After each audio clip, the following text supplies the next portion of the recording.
All rise.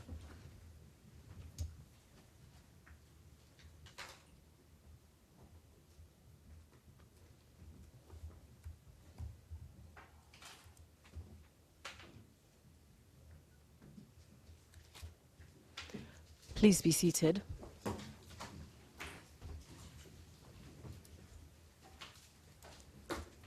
The Special Court for Sierra Leone is sitting in an open session in the case of the prosecutor versus Charles Ganke Taylor. Justice Richard Lassick presiding. Good morning. We'll take appearances first, please. Good morning, Mr. President, Your Honors, honored counsel.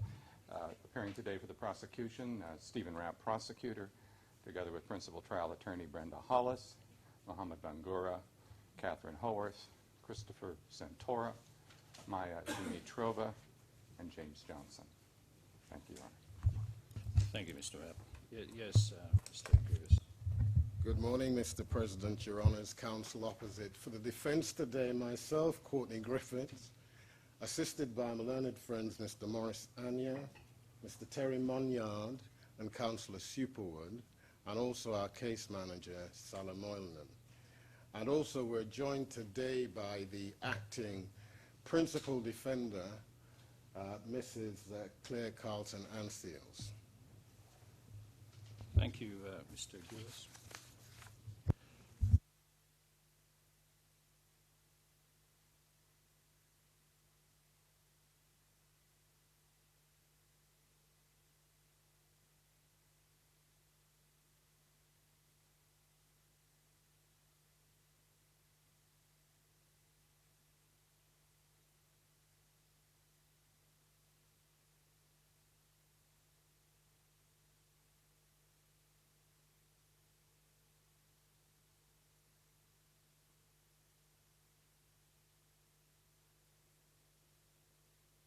Well, I think both parties realise there's an order permitting photography. I don't know what happened, but obviously it has not been followed.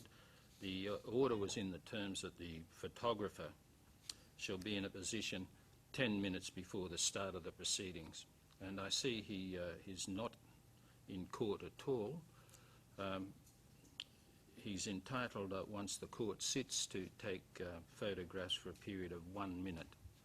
Now, I'll bring the photographer in on this occasion, but if these orders are not followed strictly in future, then we'll simply overlook the order. Madam Court Manager.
All right, thank you, Madam Court Manager.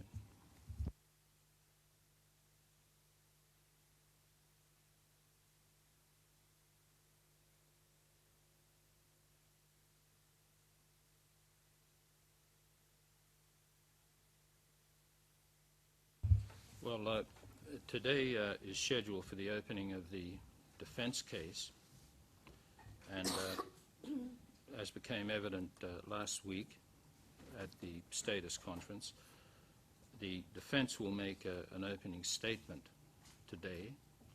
The court will then adjourn and the defence will go into evidence tomorrow morning.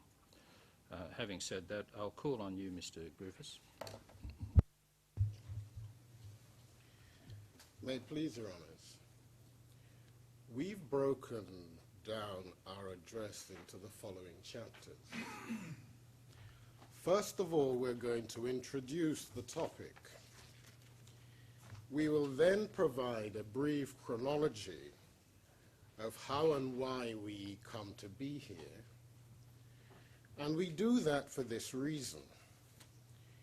In opening their case, we were told by Stephen Rapp, the chief prosecutor, in a speech laced with references to the geopolitics of the region, that, and I quote, "The prosecutor will seek at all times to ensure that it embodies the fundamental principles of fairness, due process, and justice, that, along with the other trials at the special court, will help ensure a future respect for the law and the maintenance of a just and peaceful and safe society." And in concluding his address to your honors, almost 2 years ago, in fact, over 2 years ago, he said this: "There are those in this world who are ready to uphold the law and to decide that no matter how high the position of the person responsible, there will be a day of justice."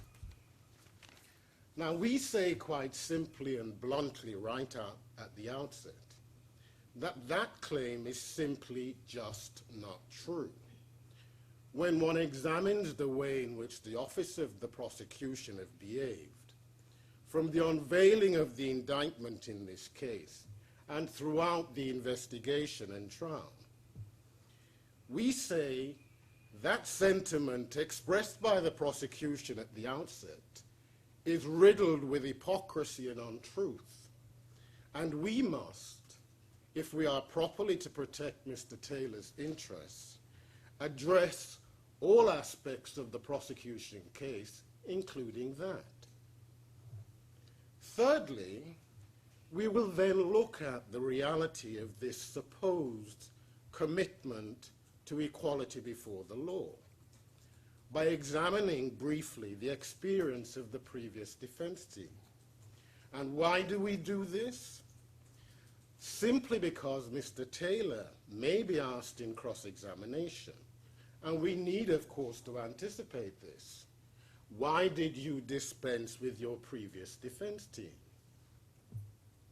We will then briefly examine when we, this team, came on board and what was our task.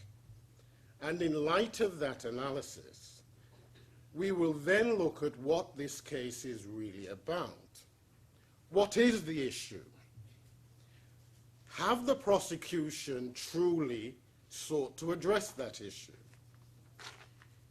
We are here to assist you judges, and it is important that you know what the issues are as we see them, because we appreciate that we are confined in opening our case by Rule 84, a provision of which the learned president of this court rightly reminded me last Monday. We therefore fully understand that we need to proceed with care.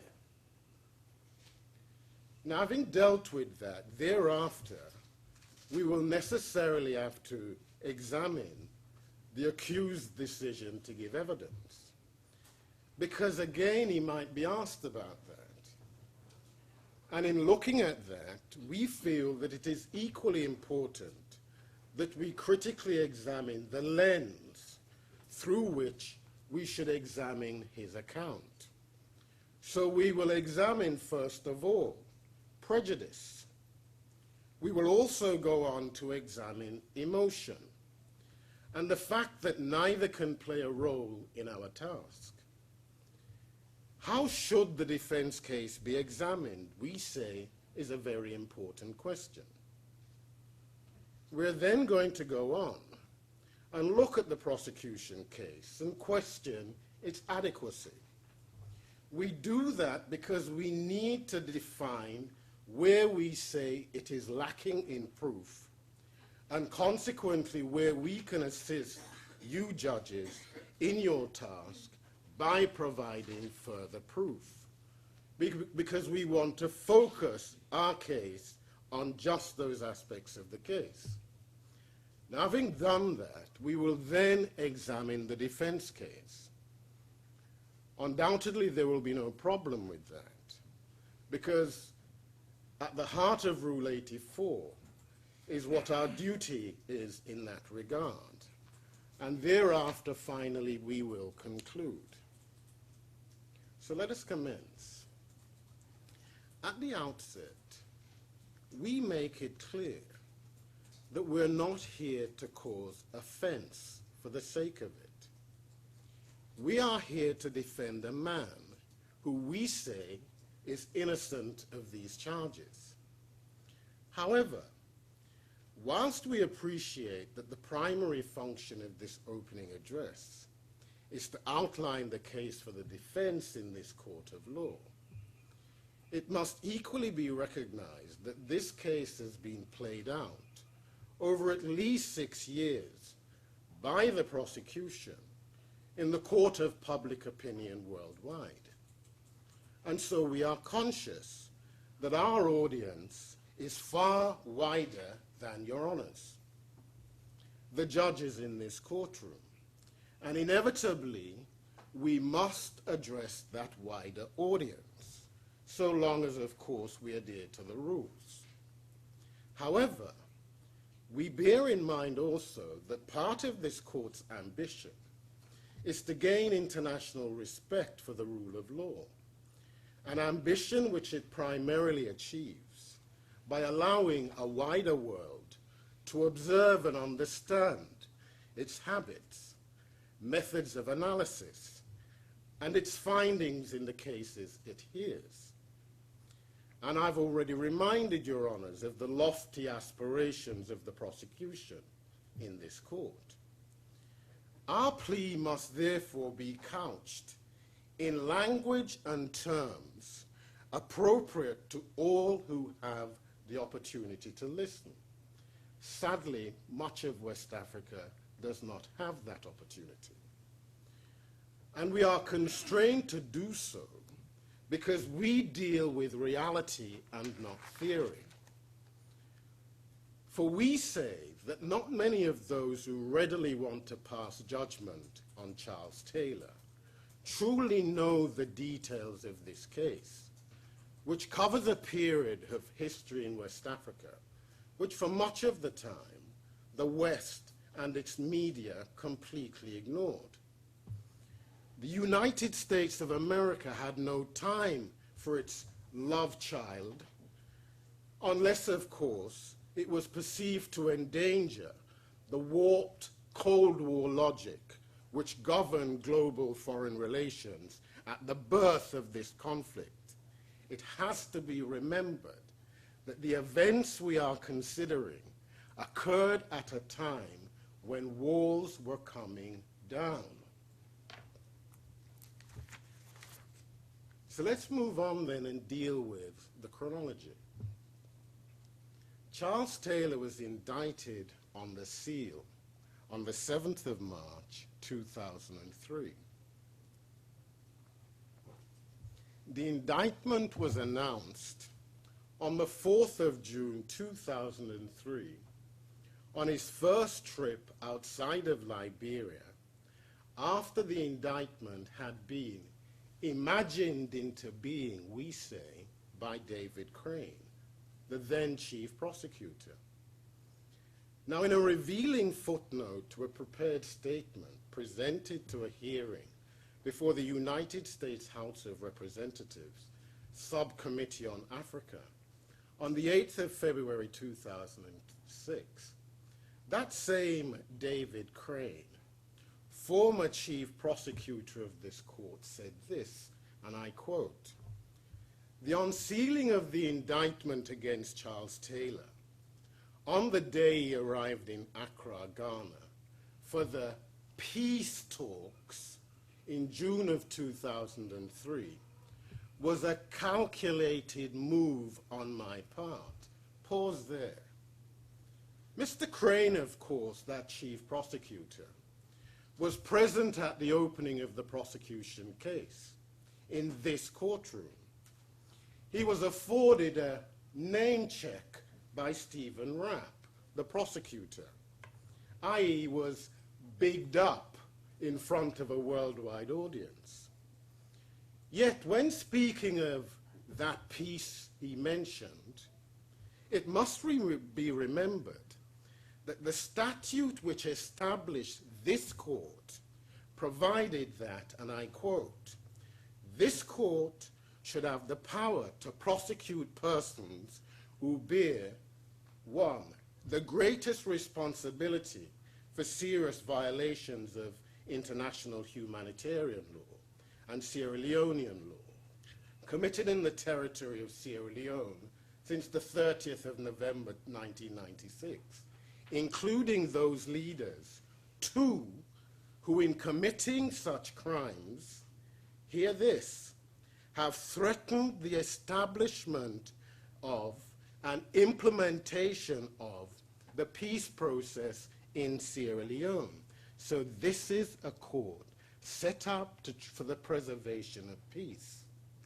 Bearing that in mind, here we have the chief prosecutor in such a court attempting to scupper peace in Accra, Ghana in June of 2003. Why should a prosecutor in this court seek to do that? And why did he do that? Charles Taylor will explain why.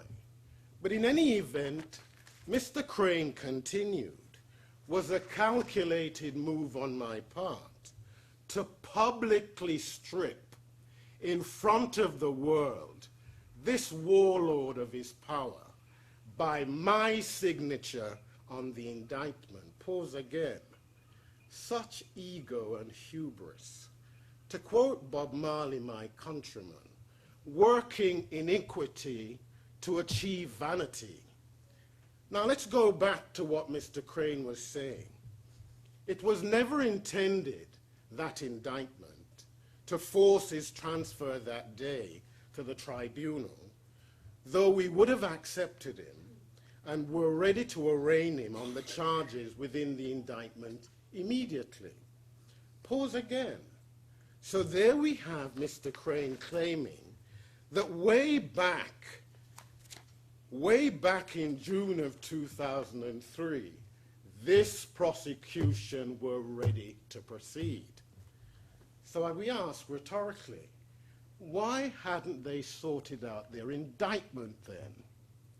Why was their indictment thereafter edited on so many occasions, occasions of which we will remind this court?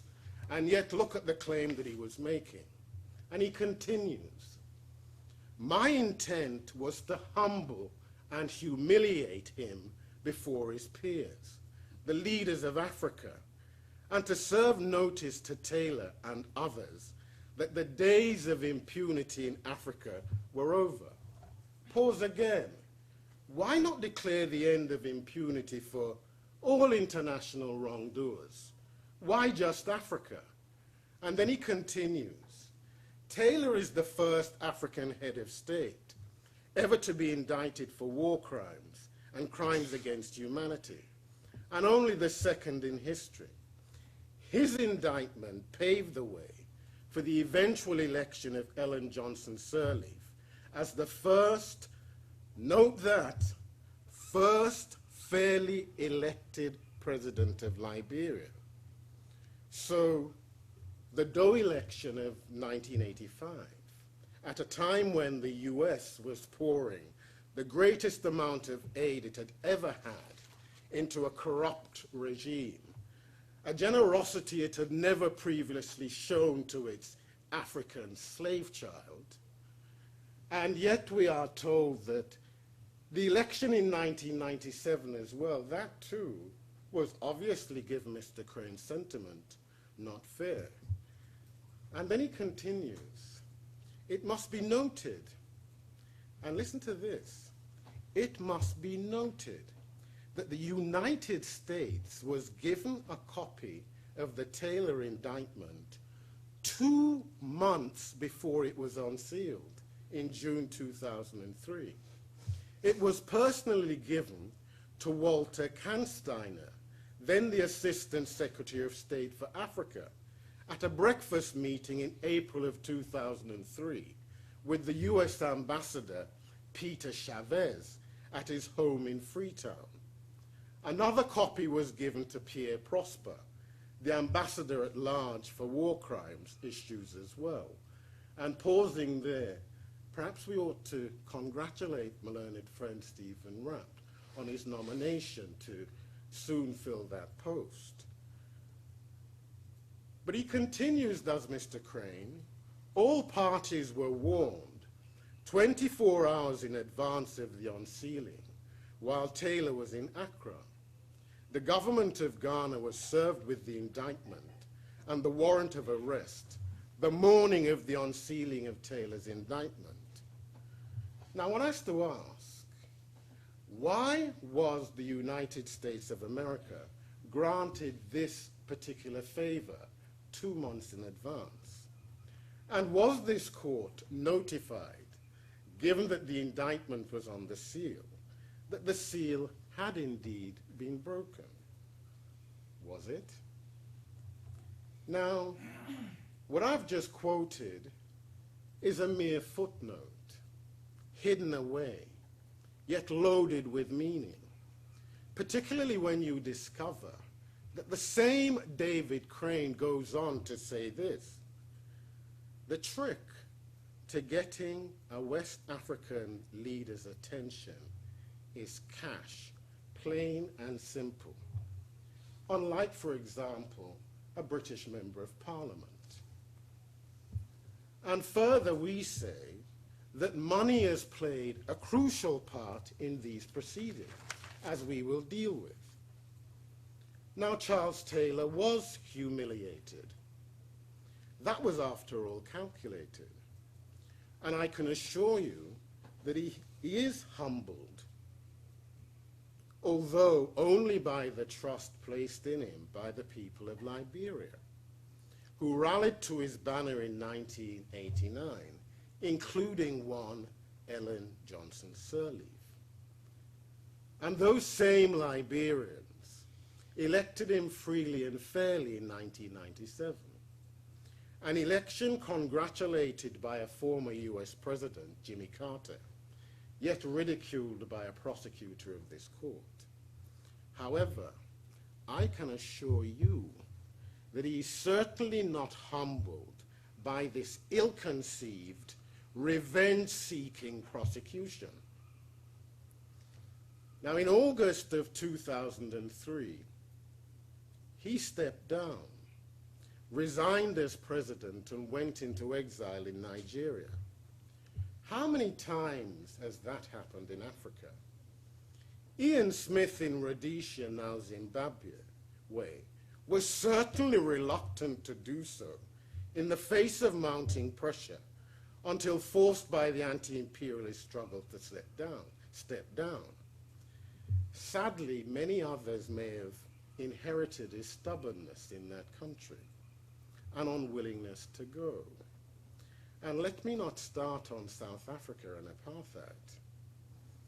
Yet here was Taylor going without a whimper. And he is such a bad man.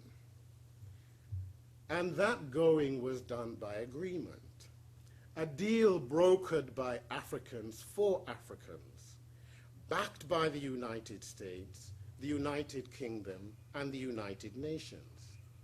Yet despite that agreement, he was handed over by the Nigerians to the Liberians, and from thence to the Special Court for Sierra Leone on the 29th of March 2006. It does sound calculated, doesn't it?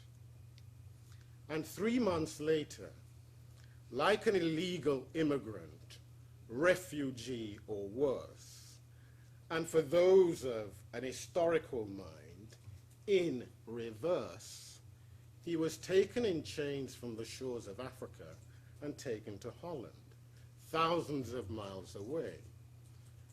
the country of one of the colonizers of the black race for centuries, a historically familiar journey for some. So that was the challenge we faced as his defense. Now, those originally instructed to defend Charles Taylor struggled valiantly, despite an appalling lack of resources to protect his interests. This was despite the gross disparity in the resources available to the defense, particularly when compared to the largesse available to the prosecution, which even included a fund, the source of which we have been unable to identify, and out of which lavish payments have been made to witnesses.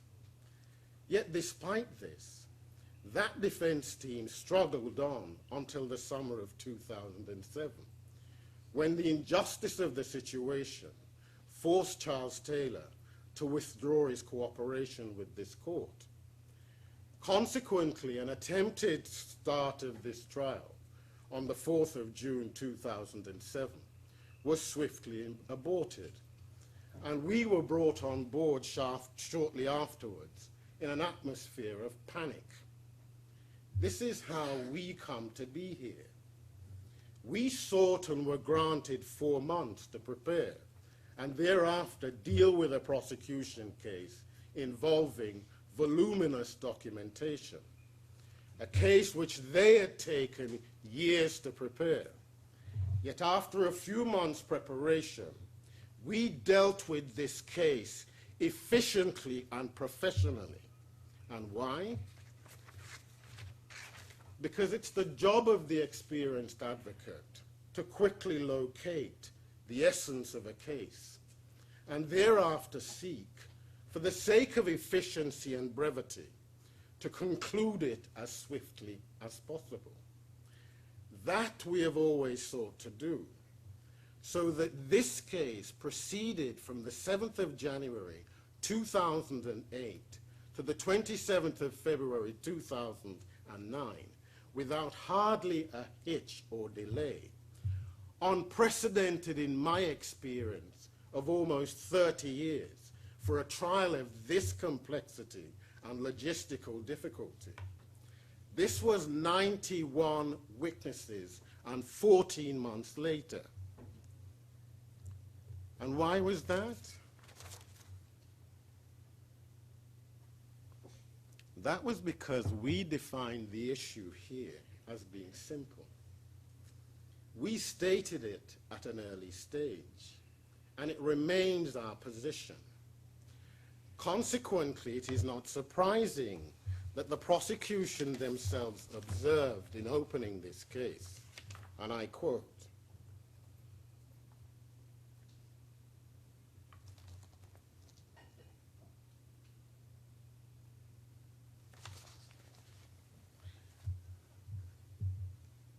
the quote was to the effect that the essence of their indictment was how to link Mr. Taylor to these crimes.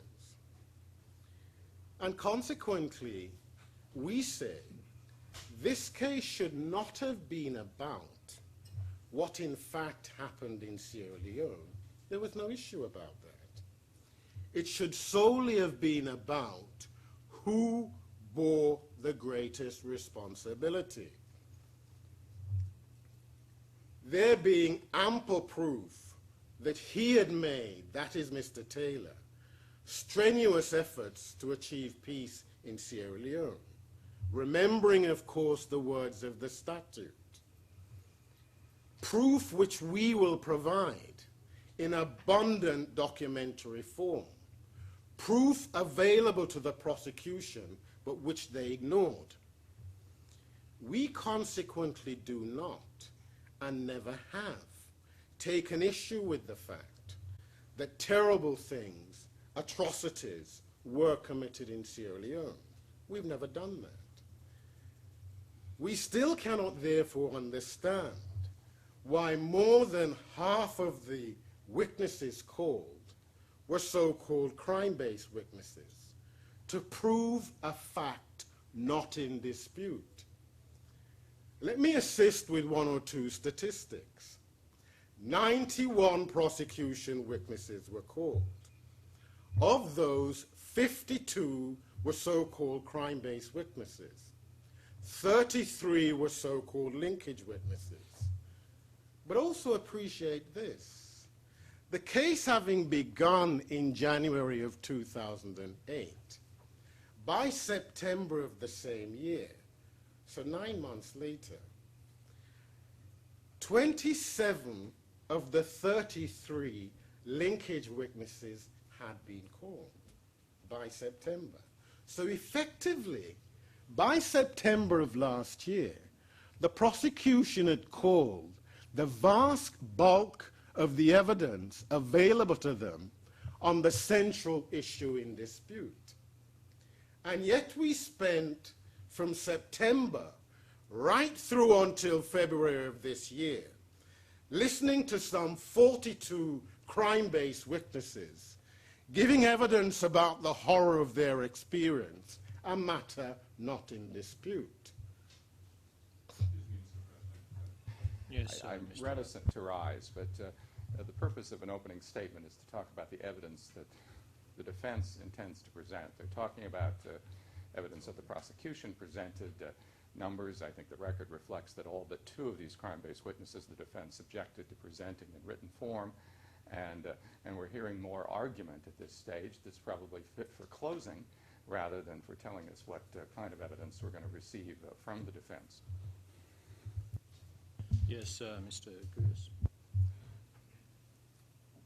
Where I come from, Mr. President, it's regarded as rude to interrupt opposing counsel's opening speech or closing address.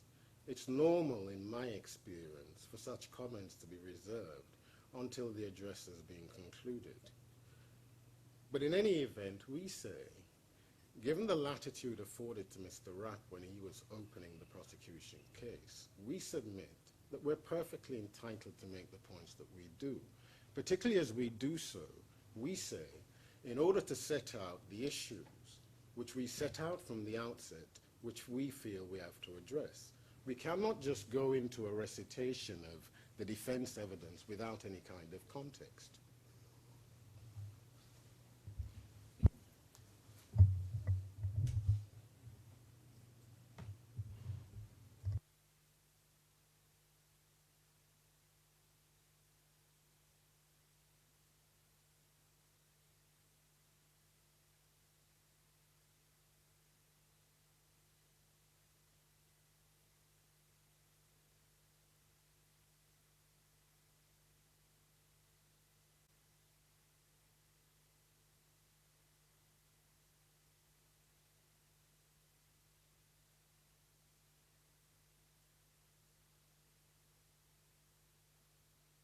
Well, firstly, I can tell you, Mr. Griffiths, that when the prosecution made its opening statement, the court took care to confine the prosecution as much as possible to the evidence it tended to present. And as you've already made comment, you're well aware of the requirements of Rule 84.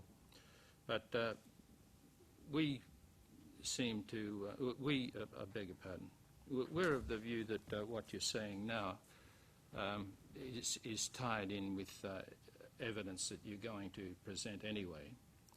And we think that you're doing your best to lay out the defense case.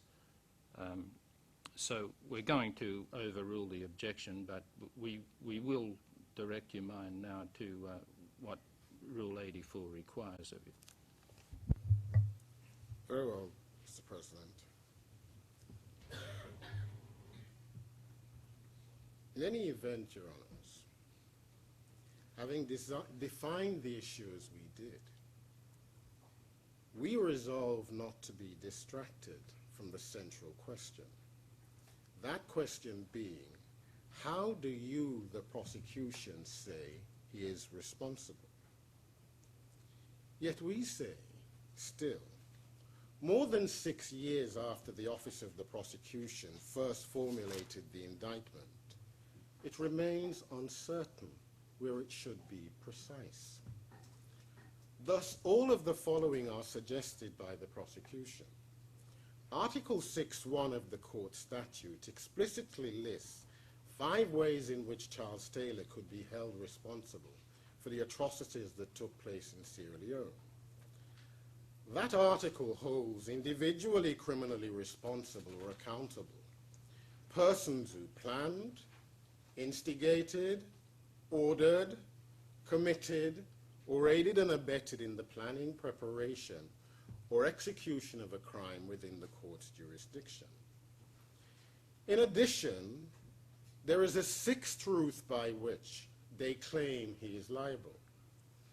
That 6th way in which Mr. Taylor could be held criminally responsible by this court is pursuant to Article 6.3 of its statute, but only to the extent that somebody, that he, Mr. Taylor, exercised authority over as a superior, someone who committed a crime within the court's jurisdiction, and that he knew or had reason to know that his subordinate was about to commit such acts or had done so, and he, Taylor, failed to take necessary and reasonable measures to prevent such acts or to punish the perpetrators thereof.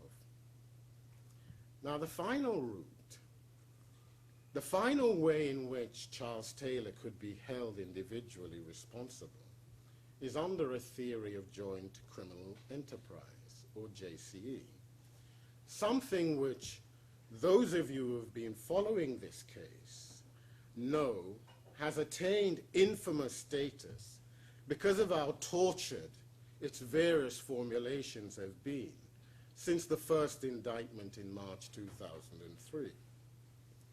With this supposed route to conviction, there have been so many different formulations of it during the course of this case that it's, frankly speaking, difficult for one to keep track of what case Mr. Taylor is supposed to answer.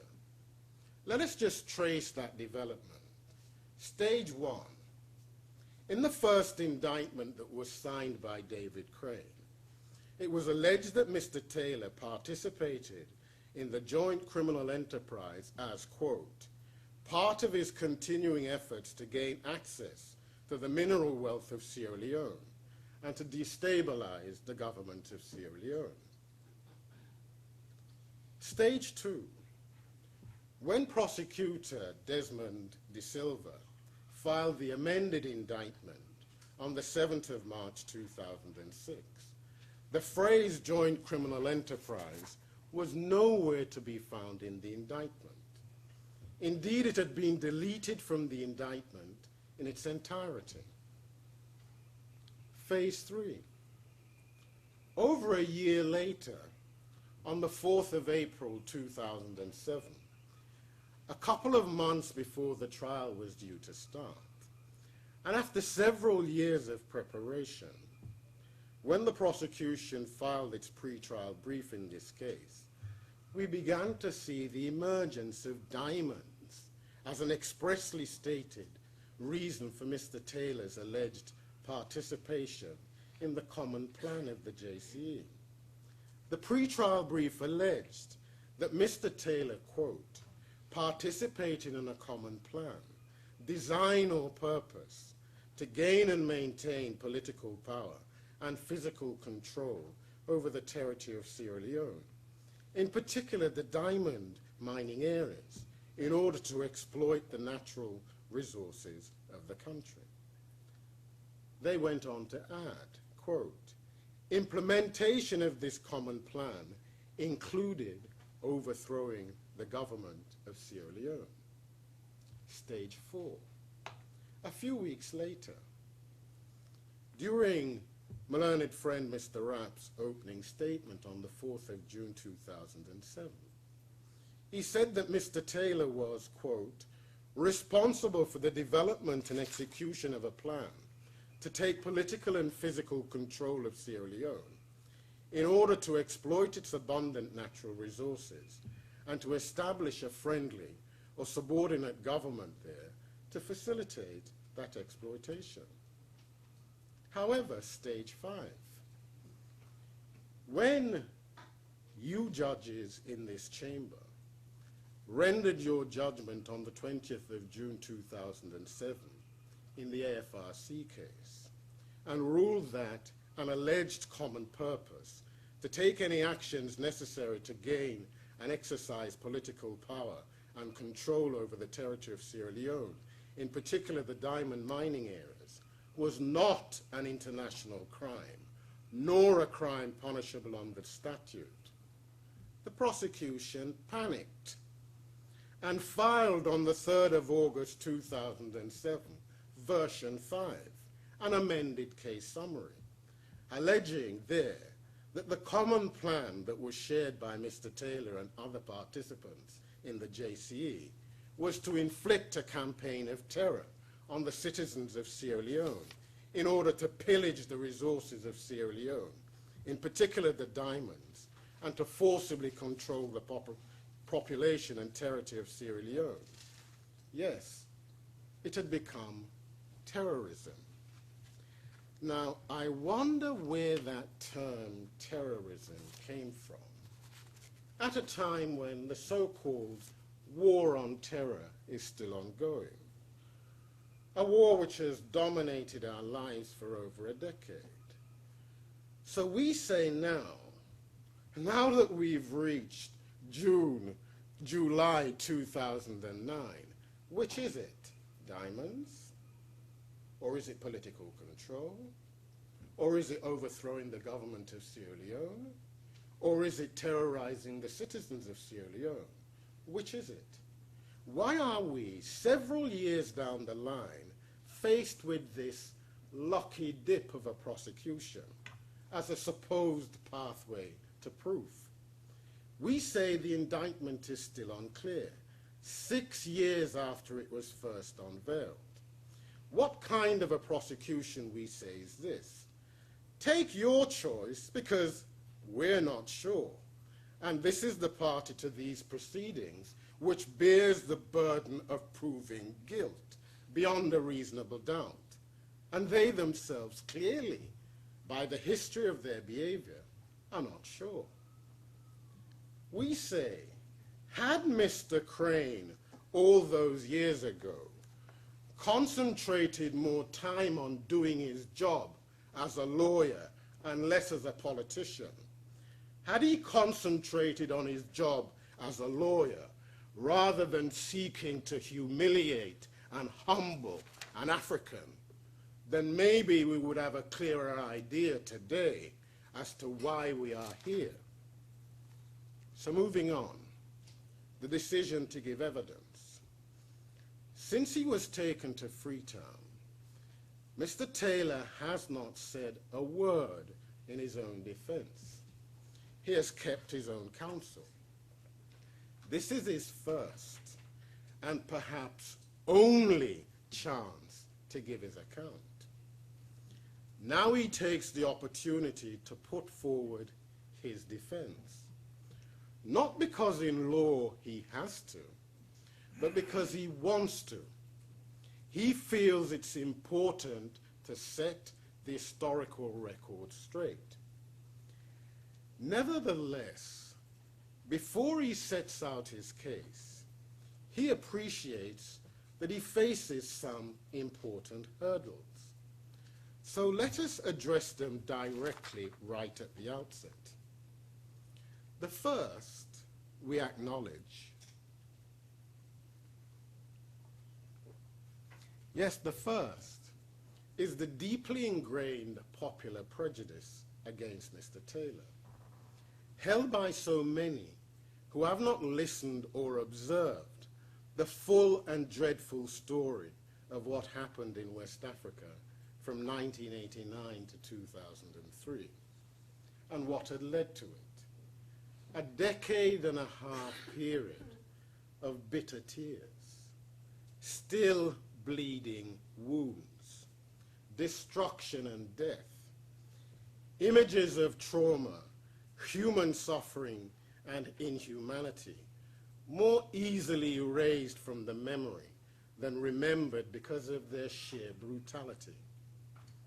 All of this happening in the neighboring countries of Sierra Leone, Cote d'Ivoire, and Liberia, a part of the world blessed in so many ways and endowed with such great beauty. Yes, I'm talking about that prejudice, based, we say, on lies, based on unsubstantiated rumor, and hearsay without independent support. That public opinion, which has already given its outspoken verdict and condemned Charles Taylor. Yes, I'm talking about that prejudice which nullifies objectivity, neutralizes independence of thought, and thereby corrupts justice. Surely we're all here for more than that. Surely we are here for more than humiliation at the stroke of a pen, which says more about the humanity of the speaker than the justice of the cause. Because none of us should be here to speculate. No, we're not here to do that. Neither are we here to make intelligent guesses. No, we're not here to pursue theories. For example, that Taylor was a despot, Africa's Napoleon, bent on taking over the sub-region. We're certainly not here to act on suspicions, hunches, or sixth senses, or indeed on hearsay alone. We do live our lives on instincts, but we're not here to exercise instincts, to motor on automatic, because here in a criminal court, things slow down. Because here what is required is proof, the application of logic and intellectual honesty, so that when each of us arrive at our individual verdicts, we can say, hand on heart, that those verdicts were not influenced by prejudice, a previously held view unchanged by the evidence. Because a definition of a fair trial has been handed down to us after centuries of struggle. And it is a definition to which we should hold fast in a court of law. Guilt must be punished without prejudice. And where there is no guilt, then once again, prejudice must not be allowed to rear its head. This being so, before we come to deal with the charges themselves, we have certain requests to make of everyone listening. We're addressing our audience now. Firstly, that everyone approaches the case without preconceived opinions, since nothing else would be fair.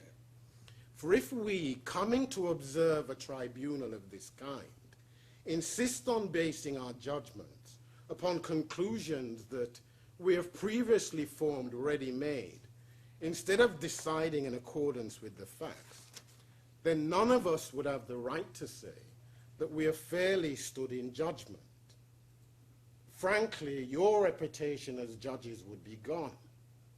However, let us suppose that you have formed a preconceived opinion all the same. Then in that case, what we demand is this.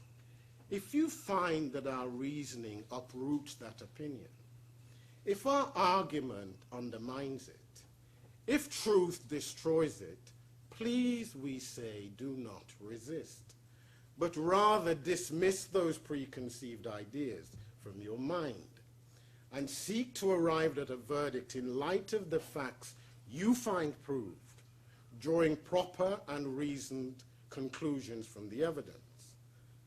Because to do otherwise, frankly, merely strengthens the very mischief we're all seeking to prevent. We also need to beware of emotion, because emotion is no useful guide to us in our task. We must be dispassionate, carefully analytical, and objective in our assessment of that evidence. No one who has seen the sad procession through this courtroom of hurt human beings, reliving the most grotesque trauma, would have been unmoved. We are human too, even whilst we declare this accused man to be not guilty of the charges he faces. We are humans too. 52 out of 91 prosecution witnesses called were crime-based witnesses. All these witnesses later, images of unspeakable humoring suffering later, must have an effect. And we appreciate that it may well skew rational and logical thought and thereby erode any notion of justice. We must therefore consciously guard against this in deciding whether any material fact has been proved beyond a reasonable doubt. Moving on. In opening the prosecution case, we were told that this case involved one overarching crime, the crime of terrorism. Thus, they planned to terrorize the civilian populations of West Africa. But as I've already indicated, they also intended to take political and physical control of Sierra Leone in order to exploit its abundant natural resources and to establish a friendly or subordinate government there to facilitate that exploitation. Yet it's the indictment which should provide the roadmap to guilt. As with all maps, we expect them to be drafted with precision and that they can be trusted. Otherwise, we could get lost. Now, the first indictment against Charles Taylor was signed by David Crane on the 3rd of March 2003 and filed with this court on the 7th of March of that year. An amended indictment was signed on the 16th of March 2006 by Sir Desmond de Silva, as he now is, and filed with the court on the 17th of March. That was the second indictment against Charles Taylor, and it had annexed to it something called a case summary. Case summary accompanying the amended indictment, a document which purported to elaborate further on the bare bones, as it were, of the amended indictment. Less than 1 week before the 4th of June, when the trial against Mr. Taylor was expected to start, the current chief prosecutor, Mr. Stephen Rapp, signed what would be the third indictment to be issued in this case against Mr. Taylor, with the filing on the 29th of May 2007 of the prosecution's second amended indictment. Again, and much like with the amended indictment that Prosecutor De Silva had filed, a document called a case summary accompanying the second amended indictment was filed by the prosecution on the 3rd of August 2007, purporting to elaborate on the charges that were contained in the 29th of May second amended indictment. Let us now examine, for the purposes of our case, the detail of that indictment. One or two salient facts immediately become clear. The first is this: the vast bulk of the charges relate to 3 provinces in eastern Sierra Leone: Kono, Kailahun, and Kenema. Other provinces are implicated, but in terms of the timeline, only briefly. Now, turning to that timeline, bearing in mind, of course, the terms of the statute which set up this court, and starting from the outer limits and working in,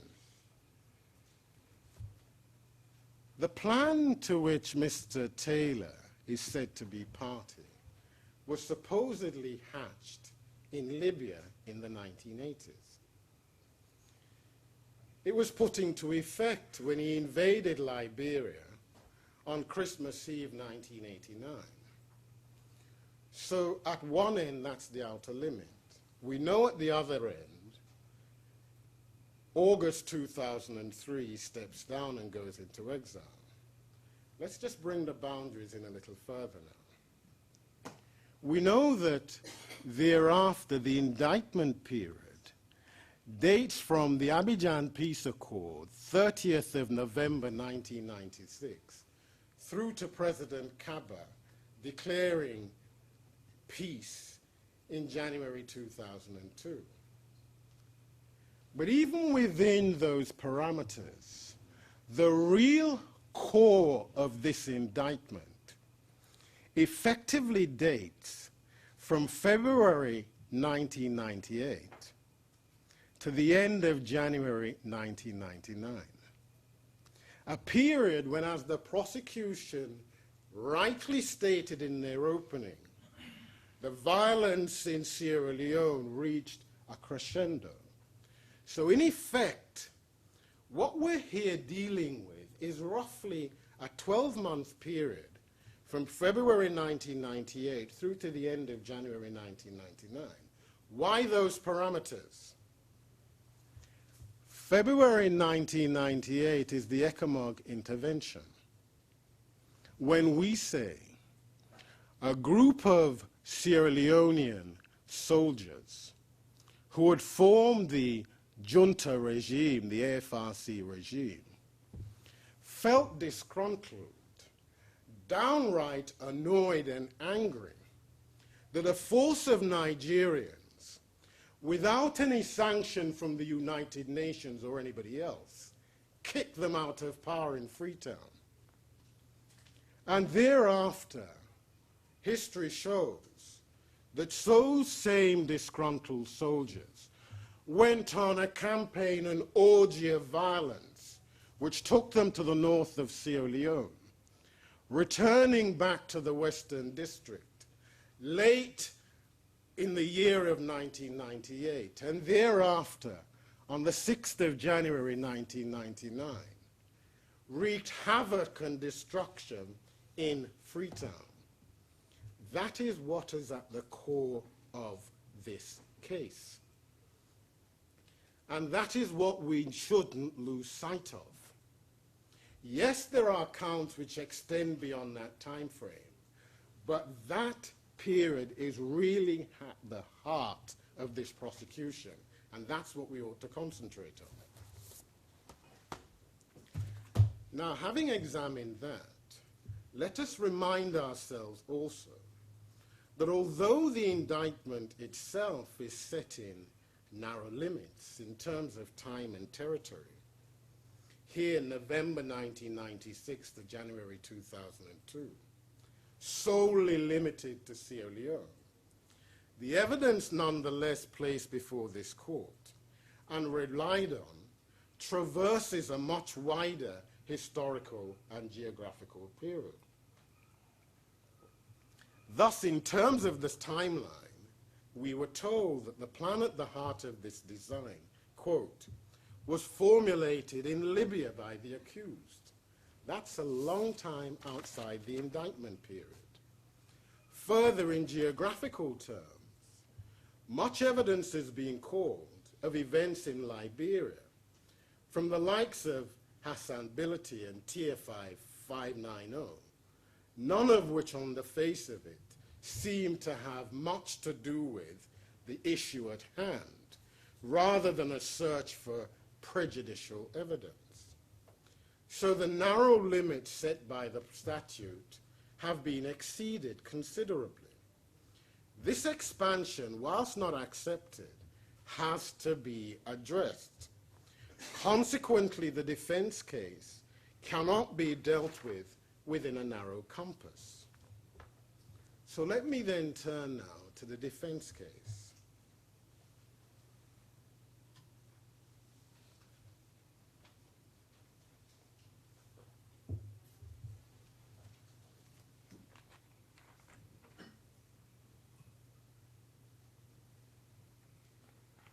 Now, the accused does take issue with the prosecution allegation that he, by reason of any of the modes of liability alleged in the indictment, was responsible for any of the crimes charged. He says simply, I am not guilty of these crimes. In a sentence, he says, how could I have been micromanaging a conflict in neighboring Sierra Leone, as alleged, when I, as newly elected president of the Republic of Liberia, had so much on my plate to deal with, bearing in mind the core of the indictment is conveniently situated during the period of his presidency. And he's saying, how could I have been micromanaging all of these radio operators, these bodyguards, these low-level individuals who claim to have been in direct contact with Mr. Taylor when I'm running a country besieged on several sides, firstly by Ulimo, then Lurd, then Model. How could I? Now, in giving evidence in his defense, it must be borne in mind at all times that he bears no obligation to prove his innocence. His protection is that it's for the prosecution to prove his guilt. That is because criminal trials have come, at least in those societies committed to the rule of law, to be governed by a certain logic. It is a logic the long time in the making, very painful in the making, in terms of suffering, in the achievement of it. However, with that principle firmly in mind, it is anticipated that Mr. Taylor's testimony will cover the following areas. Firstly, he's going to deal with his personal background, including, among other things, his background, history, and education. And why is that necessary? It's because it feeds in his origins, that is, into the ethnic politics of Liberia and the historical tension between the Congo town set, the American Liberians, that is, and the rest of the indigenous population. A conflict which has been at the heart of Liberian politics for well over a century. So that's why we're looking at the background. Because frankly, that background is a history of racism, constructed elsewhere, but transferred to Africa. And here we will, of necessity, have to pause to consider the relationship between the United States of America and its prodigal child in Africa. Having dealt with that, we will go on to consider his involvement in ULA, the Union of Liberian Associations in America, an association which began whilst he was studying in the United States of America. Having dealt with that, we will deal with his involvement with the government of Samuel Doe, and also his increasing disenchantment with the Doe regime. Having done that, we will look at the Quiwamka attempted coup and its aftermath, so brutally predictable, as Doe, of the minority Kran ethnic group, mobilized his largely Kran army under the command of a fellow Kran, the notoriously inhuman General Charles Julu, who, after murdering and mutilating Quiwamka, who was captured after the abortive coup, the ex-general's decapitated body was displayed in a public square in Monrovia. After that, Julu was unleashed to pacify Nimba County, ancestral home of Quiwamka. Julu's army carried out brutalities unprecedented in even those violent Liberia, killing thousands of defenseless peasants, destroying homes, pillaging businesses and farms, and raping women.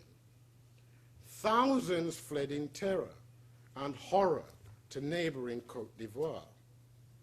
And memories of those atrocities were still fresh in the minds of Nimba residents when on Christmas Eve of 1989, some 100 special forces of the MPFL, armed with a couple of hunting rifles purchased in the Côte d'Ivoire, entered the town of Butu in Nimba County. They were mostly drawn from the Gio and Mano ethnic groups of Nimba County that were persecuted under Doe's regime. They made rapid progress. The choice of Nimba County as a launchpad was deliberate and strategic, as the NPFL ranks swelled overnight with willing and adventurous recruits, many undoubtedly seeking revenge for the depredations of the Doe regime. Further, scores of dissidents who had gathered and congregated outside of Liberia also flocked to the banner of the NPFL, united in one cause, the elimination of Doe and his ethnic Crown and Mandingo supporters, and the seizure of power. Bluntly, it was about taking power. Now, Mr. Taylor will also deal with his arrest by the United States authorities at the request of the Doe government. That, too, has to be a part of the overall picture. Otherwise, we may fail to understand the real issues and the real forces at work behind the scene.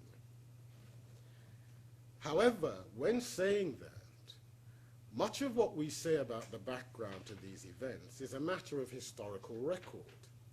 And in the circumstances, we see no need to burden this tribunal at this stage with further details. However, Mr. Taylor will go on to detail the history of the formation of the NPFL, carrying on a tradition in the name of the glorious attempt by Quiwomka. Mr. Taylor didn't invent the name NPFL. That was Quiwomka. So he was merely taking up a banner which had been so brutally crushed by Doe. Now he will deal with the motivation behind the organization of the MPFL and its philosophy. He will accept that his forces were trained in Libya. He will accept that. And that they were indeed special forces. And he will remind us that this training took place during a period of Pan-Africanist movement and struggle.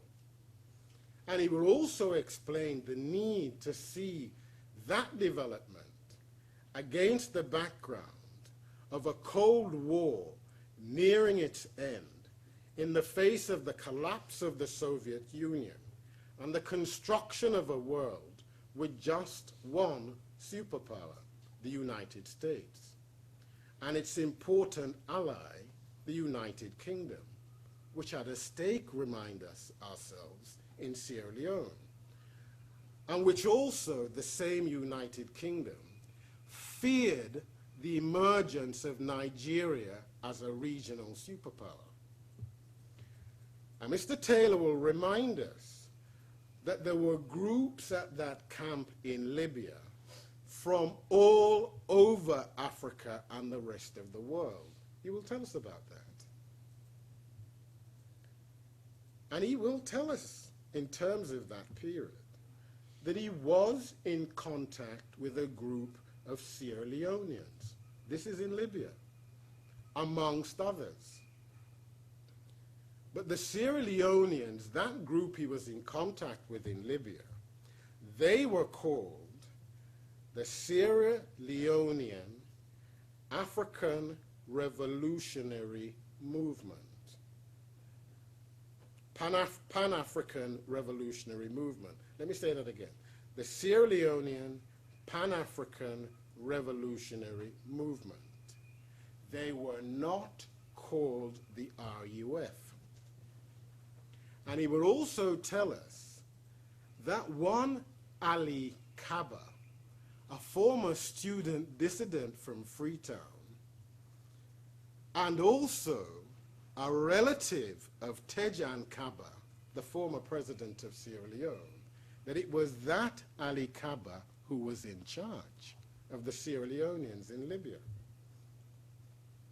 However, he will refute the suggestion that he combined with either Ali Kaba or others in Libya to pursue a design to terrorize the civilian population of Sierra Leone.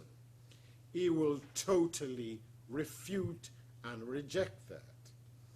He will assert that such a suggestion is completely contrary to the revolutionary and liberating ideology which informed the actions of those who trained in Libya, and the spirit of comradeship which infused their actions thereafter. He will point to the hypocrisy of the prosecution on this point. Whereas they accept, and again I quote Mr. Rapp from his opening, by the early 1990s, Sierra Leonean citizens had grievances against the government in place. That is accepted.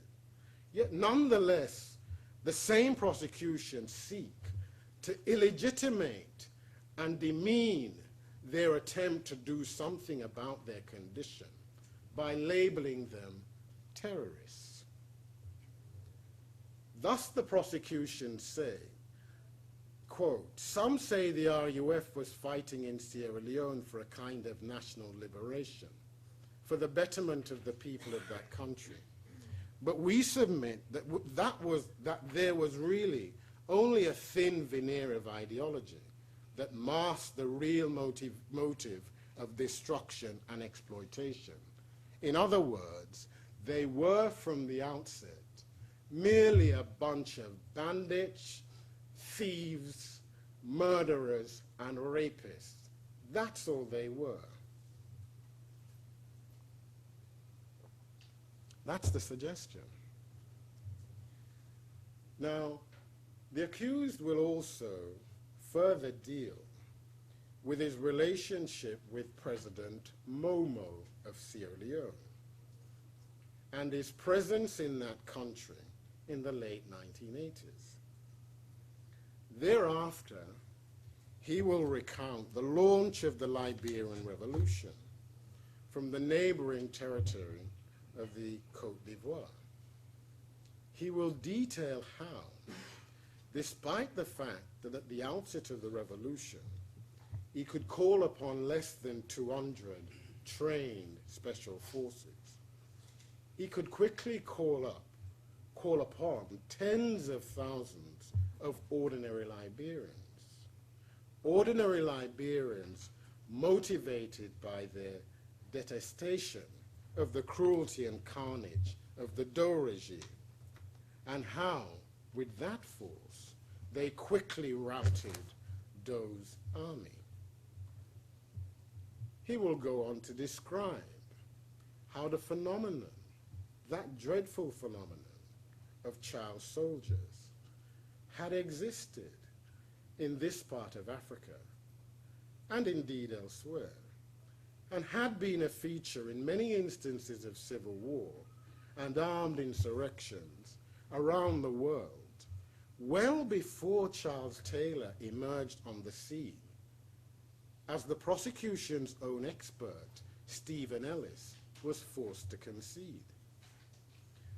child soldiers were not a Charles Taylor invention. Let me repeat. Child soldiers were not a Charles Taylor invention. The RUF did not need to look to him and his NPFL for a role model, although it is accepted that the brutality of the Doe's regime's soldiers and supporters, particularly in Nimba County, had given it a terrible impetus, with many children left as orphans, with no refuge except within the ranks of the NPFL. But those children, he will tell you, were used in various roles other than combat. Now, in recounting this history, he will further describe the attempts, fraught with practical difficulties, made to impose discipline within the ranks of the NPFL. Having dealt with that, he will explain his relations with the RUF, his knowledge or lack thereof of its creation. He will further describe the unplanned nature of the spillage of conflict from Liberia to Sierra Leone, a consequence in large measure of the historically known links between the two societies and the porous border between the two countries, a fact accepted by the prosecution when in opening they said Sierra Leone is located in a region where borders exist only on paper. These lines were drawn in the colonial period and do not follow ethnic or linguistic groupings. Many in upcountry border areas have closer relations to people across the border than to those in their own capital cities, which can be said with force, particularly about Kailahun and that part of eastern Sierra Leone. And he will question, in looking at that history, whether such a peaceful people as the Sierra Leoneans undoubtedly are, whether they are in denial of their own clearly recognized hand in the carnage visited upon themselves, and thus are forced to look to another to bear the guilt. Now, the accused will deny the allegation that he controlled the RUF. He will further deny any formal association with Foday Sanko, or the suggestion that he was party to a joint criminal enterprise with Foday Sanko, which dated from the 1980s in Libya. In particular, the accused will refute the suggestion that as leader of the NPFL, and later as president of Liberia, he was involved in any formal supply of arms and ammunition or other war materiel to the RUF or the AFRC. He will assert that this was never the official policy of the NPFL or the Liberian government whilst he was president. He will also explain the situation surrounding arms and ammunition supply in Liberia at that time, and the impossibility for him to provide such material as suggested by the prosecution.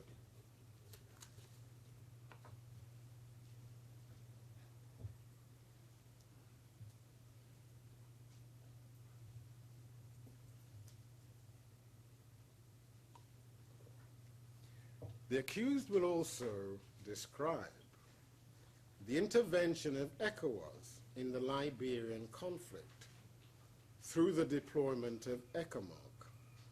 He will explain that the contributing countries to that ECOMOG force were pursuing a policy aimed at denying the NPFL the fruits of their success in mobilizing the Liberian populace against tyranny.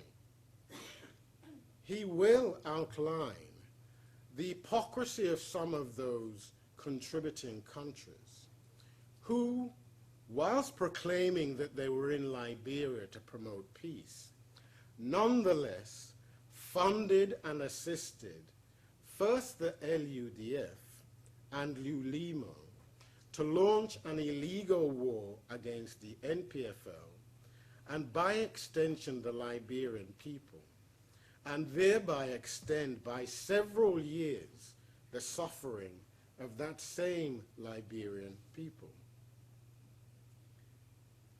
Life on the NPFL ruling Greater Liberia will be described. The repeated attempts to promote peace and disarmament in Liberia will be outlined, and the efforts of the accused to bring about that happy outcome. The process of disarmament in Liberia will be explained, and the successful transition to democratic elections in a war-ravaged country. This aspect of his evidence is directly relevant to the erroneous suggestion that he was in a position to provide arms to the RUF. The general elections of July 1997 will be described, along with the resounding victory achieved by the accused in elections internationally observed to be free and fair, yet derided by this prosecution. The accused will go on to describe the challenges of governing a post-Civil War society, historically divided, as he will explain, between Congo town and indigenous, historically driven by factionalism, and how he was having to contend with that whilst denied access to foreign inward investment to rebuild a ravaged infrastructure. He will explain how he repeatedly sought to secure the Liberian-Sierra Leonean border to confirm his continued assertion that the Liberian government were not assisting the RUF, and further to contain the contagion of war and thereby permit his efforts to rebuild the Liberian economy. We have ample United Nations documentation to support that. It will also testify on the safekeeping and destruction of all arms, ammunition, and artillery handed in during disarmament in 1997, before the general election, destroyed by the United Nations with the approval of his government. We say that in the case of Charles Taylor, here we have a leader kept fully occupied by Liberia's national affairs, seeking to repair the past and at the same time anticipating the possible demands of the future, the arrangements by which peace had to be established, the powers needed to defend the Republic. These are the matters to which he devoted himself and over which he exercised a degree of control. Matters of the utmost importance for his country engrossed his continual attention, so that he scarcely had time to breathe. In these circumstances, it is surely not very surprising if, from time to time, there was something or another which escaped his notice. He will point out the obvious historical fact that the AFRC coup in Sierra Leone predated his coming to power as president of Liberia. He was engaged in a general election at the time,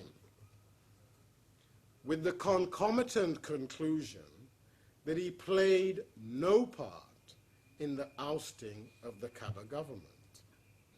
There has been no evidence called to suggest that he played any part whatsoever in the AFRC coup in May of 1997. None whatsoever, not a shred of it. Furthermore, it must be borne in mind that those who seized power so illegally in Sierra Leone had no historical link whatsoever with Charles Taylor. He will testify and deny any suggestion that he provided the AFRC with any arms and ammunition, although he will accept that overtures were made to him when he became president by the junta regime. He will accept that.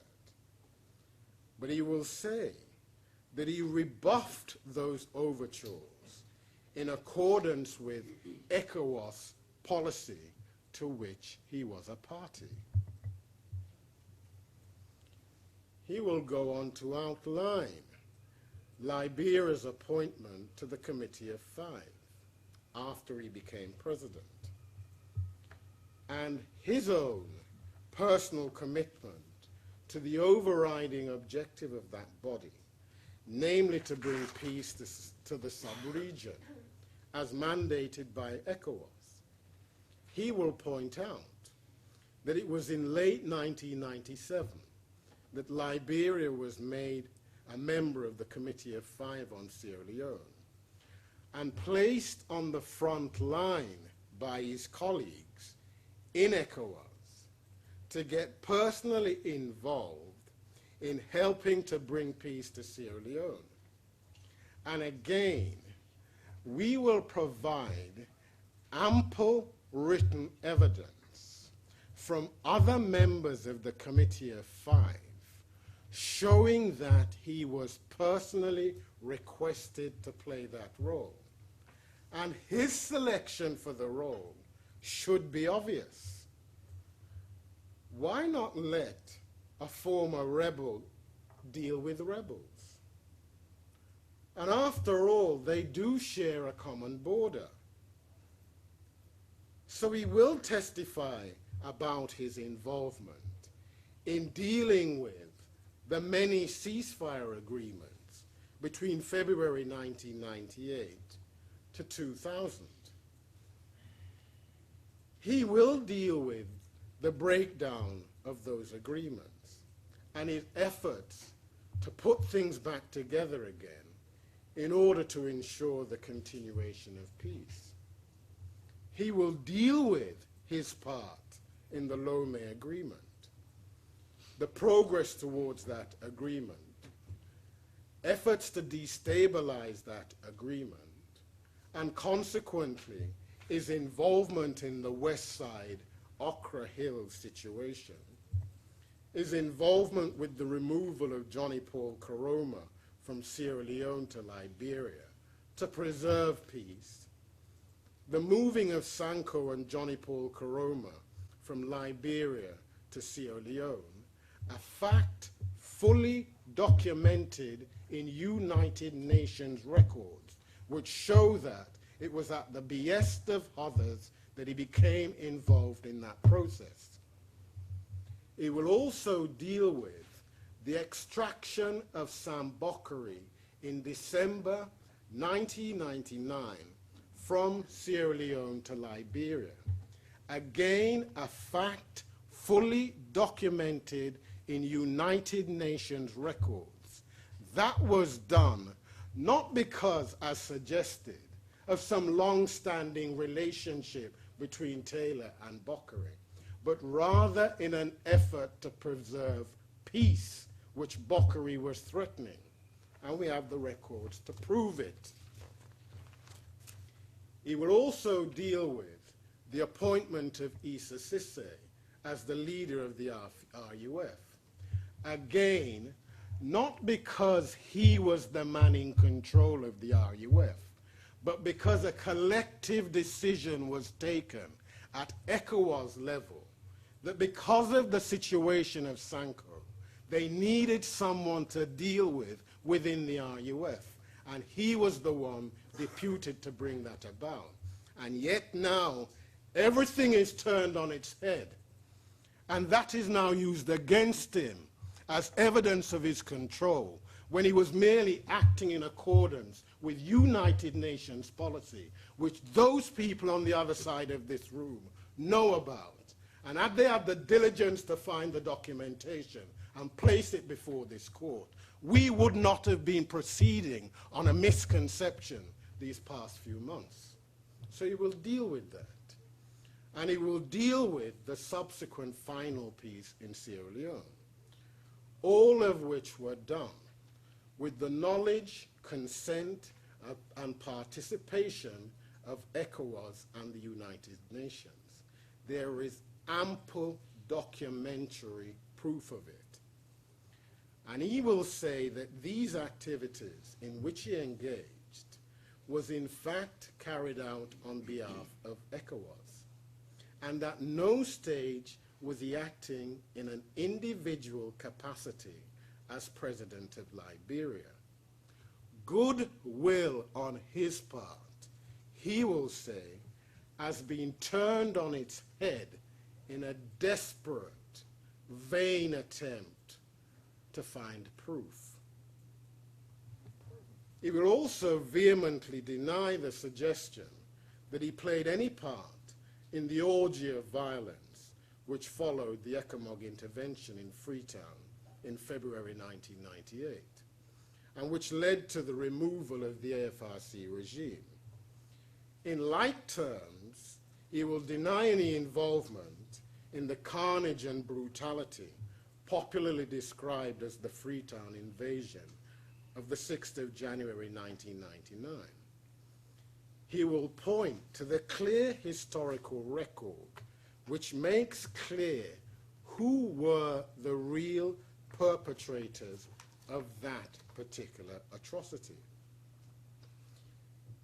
Yet, as I indicated earlier, the vast bulk of the indictment is concerned with that core period in the history of Sierra Leone. The period when, to quote, the campaign of terror against civilians, not combatants, reached its peak. That is the period which needs to be examined with care. It falls squarely within the indictment period. In this regard,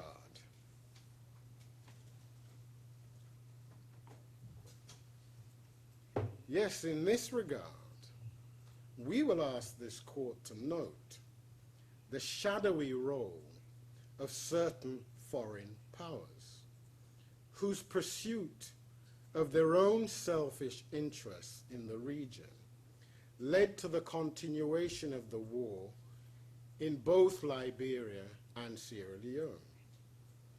He will point in particular to the role played by such mercenary groups as Executive Outcomes and Sandline, and the hypocrisy of the international community in denying Charles Taylor the wherewithal to protect his people against the depredations of foreign-financed and supported militias, while failing to condemn the actions of others, like the United Kingdom government, who acted in clear breach of United Nations injunctions.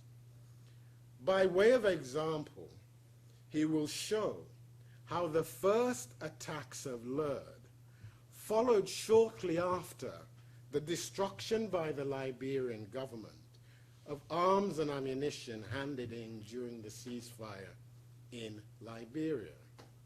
We say it was not just a coincidence. He will also explain that despite these domestic pressures, his colleagues on the Committee of Five still sought his involvement in the Sierra Leonean crisis and implored him to bring the parties together to achieve a lasting peace. Remember the words of the statute, we say, threaten the establishment of and implementation of the peace process in Sierra Leone. So yes, he will be explaining how these same colleagues, aided and abetted by the United Nations Secretary General and others, prevailed upon him from 1997 to 2001 to play a frontline role in the conflict as a broker for peace.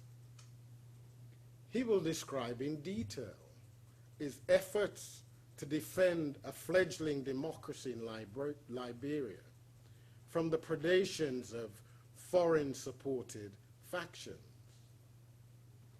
Let us ask ourselves, who supported LERD and funded them?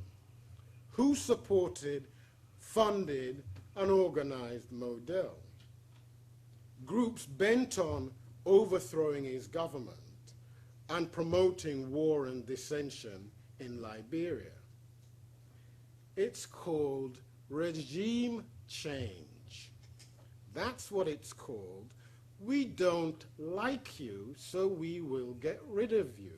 It is called regime change. And he will go on to explain how he sought to promote peace in the region, particularly to bring an end to the conflict in Sierra Leone and Ivory Coast, whilst at the same time struggling to defend his country from that foreign-inspired assault. Whilst facing continued efforts to destabilize Liberia, he will explain the prominent, continuing, crucial, and well-documented role he played in bringing about a successful agreement to the peace talks in Lomé. Now he may, if it's deemed necessary, explain the efforts made by the Liberian government to obtain the materials necessary to defend his country. He may do that if it's thought to be necessary. But in doing so, he will assert the unchallengeable right of a people to defend itself. It's called self-defense, and it's no offense. And he will also explain his relationship with Sam Bokkari and his efforts to achieve the removal of Bokkari to Liberia at the behest of ECOWAS and the United Nations in order to preserve the promise of Lomé. In the same vein, he will describe the positive role he played in securing the release of the United Nations peacekeepers, and the fact that throughout that episode, he acted with the full backing, oversight, and support of the United Nations. He will finally describe the end game, the final destruction of this democracy in Liberia by foreign-supported factions. He will describe his efforts to bring an end to the suffering of the Liberian people.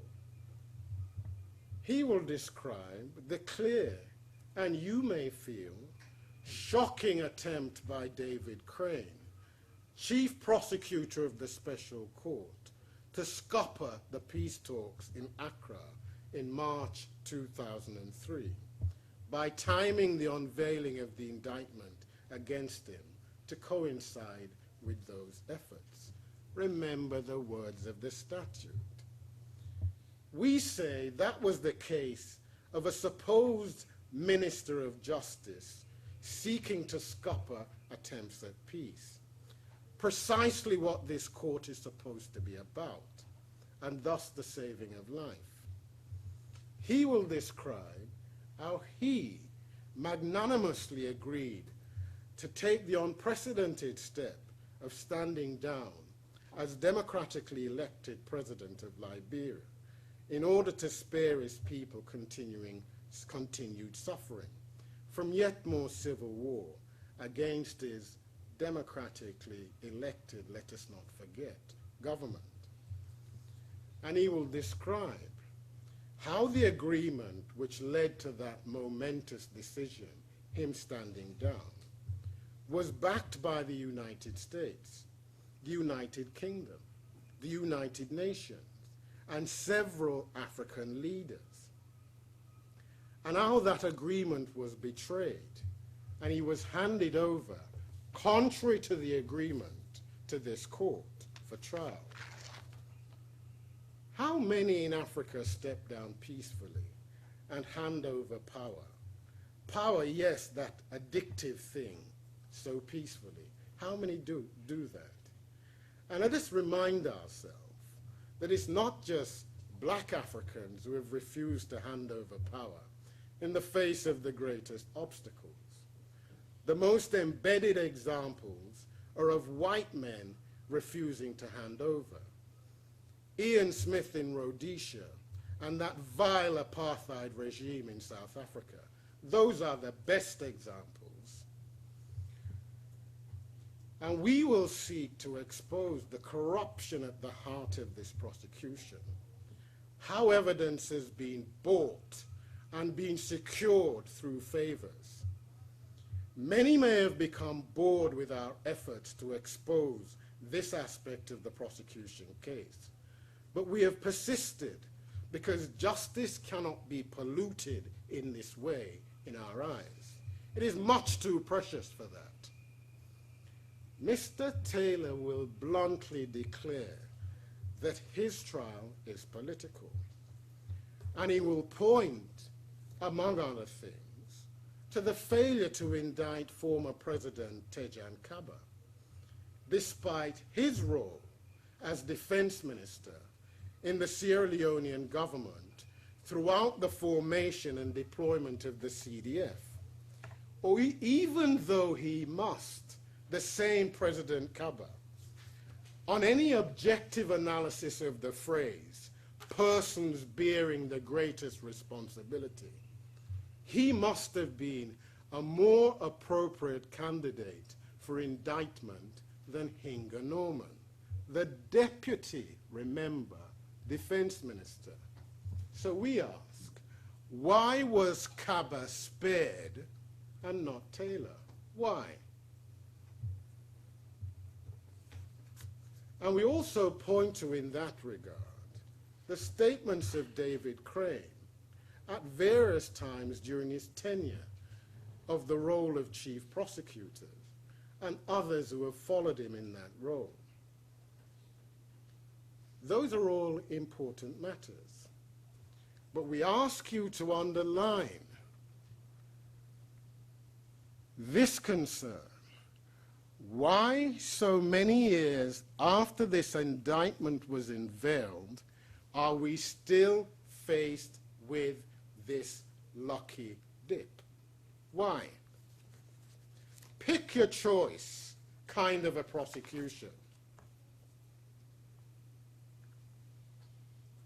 Now, in concluding, we know that what we have to say during our case may take some time.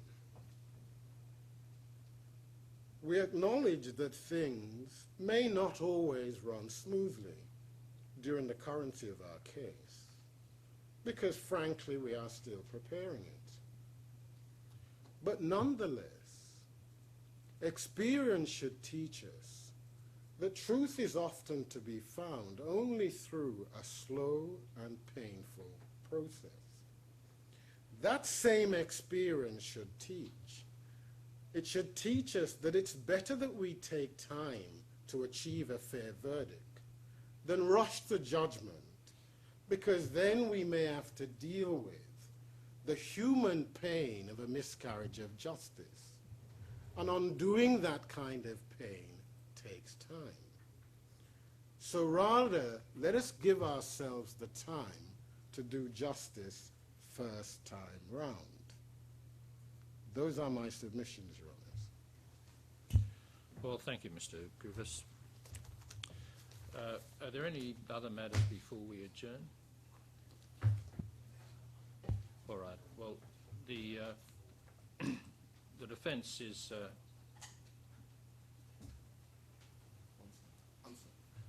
I'm sorry. I was asking Mr. Griffiths if there are any other matters before we adjourn.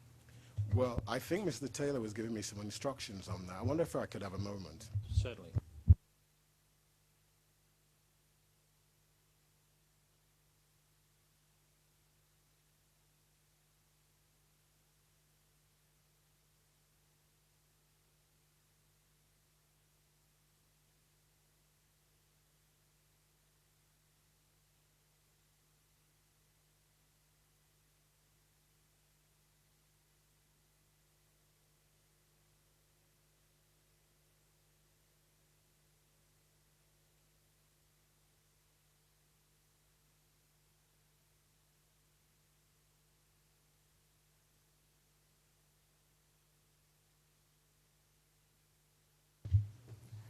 There is a matter, Your Honours, which Mr. Taylor would like me to raise with you at this moment. Bearing in mind that his testimony is likely to last for several weeks, and the obvious strain and pressure that that must place upon an individual who is giving testimony in a case of this gravity, the application is that during the giving of his evidence, we sit a 4-day week, but not on Fridays, in order to give him an opportunity of, frankly, recharging his batteries, because of the length of time he will be giving evidence.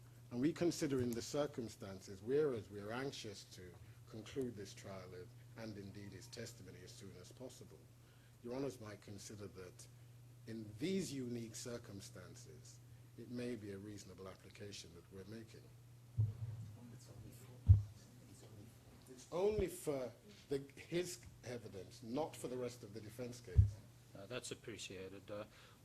That's a matter that we'll decide and deliver our decision tomorrow morning. But before we adjourn, did you have any views on that, Mr. Rapp?